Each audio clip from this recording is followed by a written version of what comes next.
So even though through one man's disobedience, sin entered into the world, through one man's obedience, grace entered into the world.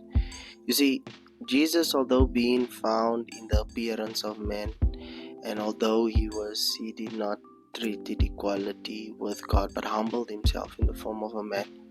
And so he learned obedience, even obedience on a cross. And so Jesus comes, and Jesus is really the model in which we ought to look to and walk like.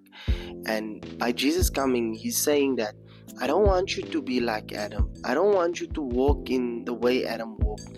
But I'm coming myself, and I'm going to show you how to walk. But I'm not also going to leave it there.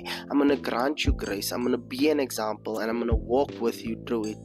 So whatever you're facing, whatever challenges you have, just know that you have the author and the perfecter of your faith, that is Jesus Christ, that went before you, and he prepared a table for you to come and sit and just enjoy the abundance of his grace. You see, the question will always remain, will we allow sin, death, condemnation, and disobedience to reign over our mortal bodies? Or will we allow the grace of God and the love of God to reign over our mortal bodies? And this is a question we all need to answer at some point or the other. God bless.